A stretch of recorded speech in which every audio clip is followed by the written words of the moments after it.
नमस्कार दोस्तों, मैं सुनील कुमार आपका स्वागत करता हूं आपके अपने चैनल क्या ऐसा होता है।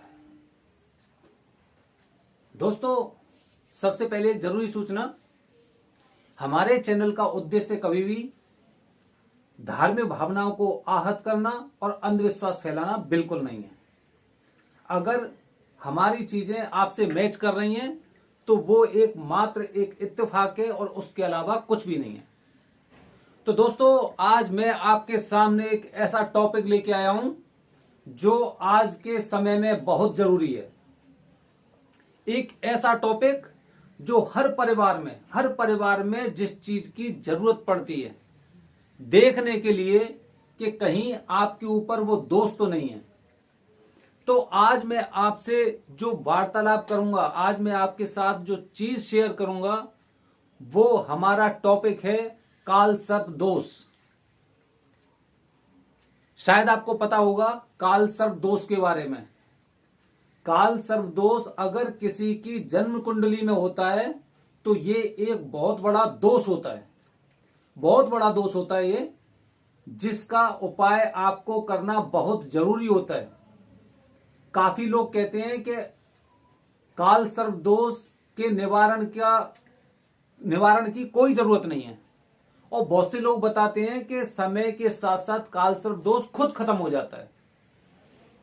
होता होगा, हमें उस चीज के बारे में जानकारी नहीं है, लेकिन आज हम आपको बताएंगे कि आप खुद अपनी जन्म कुंडली में किस तरह से देख सकते हैं कि काल सर्प दोष है या नहीं है। क्योंकि अधिकतर लोगों के पास आप जाओगे तो वो हो सकता है कि आपको भ्रमित करें। काफी बार ऐसा होता है, किसी को किसी ग्रह का प्रभाव बता दिया जाता है, किसी को बता दिया जाता है कि वो मंगल दोष है, किसी पर राहु दोष है, किसी पर केतु का दोष है। इस तरह के दोषों को ज्यादातर लोग बता देते हैं, लेकिन लोगों को पता नहीं होता है और फिर उसके समाधान में लग जाते हैं। अगर दोष नहीं है तो समाधान की कोई आवश्यकता नहीं है।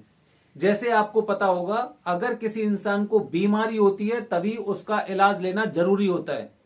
अगर किसी को बुखार नहीं है तो बुखार की दवाई कोई इंसान नहीं खाता है। तो दोस्तों, सबसे पहले अगर आपको यह जानना है कि क्या आपकी कुंडली में काल सर्प दोष है या नहीं है, तो सबसे पहले आपको अपनी कुंडली बनानी होगी या बनवानी होगी। अगर आप इंटरनेट के जानकार हो तो आप अपनी जन्म कुंडली खुद निकाल सकते हो। इंटरनेट पर काफी वेबसाइट ऐसी हैं जो कुंडली ऑटोमेटिक बनाती हैं। अगर आपको हिंदी में जानकारी चाहिए तो हिंदी में कुंडली बनती है। अगर आप किसी और भाषा में जन्म कुंडली देखना चाहते हो तो फिर वो भाषा में भी आपको कुंडली इंटरनेट पर बड़े आराम से मिल जाएगी। तो दोस्तों, काल सर्प दोष के लिए सबसे पहले आपको कुछ चीजों की जरूरत पड़ती है, या फिर देखा जाए तो अगर किसी कुंडली को आपको देखना है, किसी की कुंडली निकालनी है, तो उसके लिए आपको कुछ चीजों की जरूरत पड़ती है। जैसे सबसे पहले जो जरूरी चीज होती है, वो जरूरी चीज होती है आपकी डेट ऑफ बर्थ। आपका जन्म कब का है, आपको उसके बारे में पूरी जानकारी होनी चाहिए कि मेरा जन्म इतने तारीख को इस महीने में और इस सन में हुआ था। दूसरी जो जानकारी जरूरी होती है वो होता है समय। वैसे तो एग्जैक्ट समय का पता लगाना बहुत मुश्किल होता है, लेकिन एक आइडिया लगता है कि अगर किसी का जन्म 12:40 पे हुआ है तो हो सकता है 12:35 पे हुआ होगा, हो सकता है वो 12:50 पे हुआ होगा। वो चीजें इतना मायने नहीं रखती, लेकिन आपको उसका एक लमसम समय पता होना चाहिए कि 12:40 पे उसका जन्म हुआ था। और तीसरी जो इंपॉर्टेंट जरूरी चीज होती है वो होती है उसका जन्म स्थान। जन्म स्थान, जब वो जन्म हुआ है तो जन्म के समय वो कहां पे जन्म हुआ है, जगह कौन सी है। अगर आपके पास ये 3 जानकारी हैं तो आपको कुंडली ऑटोमेटिक मिल जाएगी। तो जब काल सर्प दोष की दोस्तों हम बात करते हैं तो एक होती है लग्न कुंडली। ये देखिए, आपको सामने दिखाई दे रही होगी लग्न कुंडली। लग्न कुंडली में आपको इस तरह का पूरा पूरा एक चक्र दिखाई दे रहा होगा। ऐसा आपको एक पूरा चक्र दिखाई दे रहा होगा जैसे मैंने एक कुंडली निकाली, ये किसी एक अनजान इंसान की कुंडली है, केवल आपके लिए मैंने निकाली है, जिससे आप खुद कैसे पता लगा सकते हैं कि काल सर्प दोष है या नहीं है। क्योंकि जैसे आपको ये पूरी चौकड़ी दिखाई दे रही है, तो इस चौकड़ी में आपको समझ में नहीं आ रहा होगा कि इसमें मैं क्या पढ़ूं और क्या मैं जानूं। इस जो ये लग्न कुंडली है, इससे मैं कैसे पता लगा सकता हूं कि काल सर्प दोष है या नहीं है। तो दोस्तों देखो, सबसे पहले अगर आप देखोगे तो यहां पे ये आपको 10वां ग्रह दिखाई दे रहा है, जहां पे 10 लिखा हुआ है। ये नेपच्यून या यूरेनियम इनसे कोई लेना देना नहीं होता है, क्योंकि जो जो हमारे जो इंपोर्टेंट ग्रह होते हैं, मैं केवल उनके बारे में बात करूंगा। देखो 11वें स्थान में आपको केतु दिखाई दे रहा है। 11वें स्थान में आपको केतु दिखाई दे रहा है, और फिर आपको 12वें स्थान में आपका गुरु है। 12वें स्थान में आपका गुरु है। पहले स्थान में आपका शनि है, और फिर दूसरा घर खाली है, तीसरा घर खाली है, और चौथे घर में आपको दिखाई दे रहा है बुध, मंगल और शुक्र। चौथे घर में बुध, मंगल, शुक्र। 5वां घर में आपके में सूर्य, चंद्र और राहु। फिर 6वां छोड़ देते हैं, 7वां छोड़ देते हैं, 8वां प्लूटोनियम किसी मतलब का नहीं है। अब देखिए, आप इस पूरी लग्न कुंडली को आप देखिए। इस लग्न कुंडली में आपको दिखाई देगा जैसे कि 11वें घर केतु। अब केतु से आप इस तरह से चलिए, इस तरह से चलिए, जैसे लाइन खींचते हैं, सी की तरह चलिए। सी की तरह चलेंगे तो इस कोने में राहु है। राहु केतु देखा जाए तो जैसे कि एक तरफ मुंह और एक तरफ इसकी पूंछ, ऐसे ले सकते हैं आप। या फिर अगर आप इसे ऐसे घुमाएं, ऐसे घुमाएंगे तो बीच में कोई ग्रह नहीं है। तो जैसे अगर आप इस कुंडली को देखेंगे तो आपको पता चलेगा कि केतु से लेके राहु तक सारे ग्रह इसी में बने हुए हैं। इसका मतलब ये हो रहा है कि एक तरह से जो राहु है, राहु अपनी पूंछ को ही खाने की कोशिश कर रहा है। यह होता है काल सर्प दोष।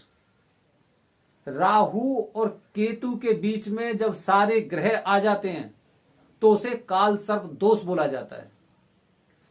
ये सबसे जटिल समस्या होती है कि आप जो भी काम करना चाह रहे हैं, अगले दिन लगेगा कि आपकी सारी चीजें एकदम व्यवस्थित तरीके से चल रही हैं, और फिर उसके अगले दिन बाद पता चलता है कि मेरे हाथ में कुछ नहीं है। एक पल के लिए आपको लगेगा कि हाँ, मैं बहुत ऊंची उड़ान भरने वाला हूं, और अगले दिन आपको पता चलता है कि मेरे सारे प्लान एकदम ध्वस्त हो चुके हैं। ये काल सर्प दोष के लक्षण होते हैं। केतु से लेके राहु तक देखा जाए, अगर आप इसकी कल्पना करेंगे तो यहां पे मुंह, पूंछ हो गई, और यहां पे हो गया मुंह। तो देखा जाए तो मुंह पूंछ की तरफ बढ़ रहा है। सारे ग्रह उसके कब्जे में हैं। कोई ग्रह अपना फल देने की स्थिति में नहीं है। सारे ग्रहों को इस दोष ने खत्म कर दिया है। उनके प्रभाव को, चाहे वो अच्छा हो, खासकर अच्छे प्रभाव को खत्म कर दिया है। इसीलिए जो आपके कुंडली में अच्छे ग्रह हैं, वो भी पूरी तरह से अपना सफल परिणाम नहीं दे पा रहे हैं। जो लाभदायक उनकी जो स्थिति है, वो भी अपना परिणाम नहीं दे पा रहे हैं, क्योंकि आपकी कुंडली में काल सर्प दोष है।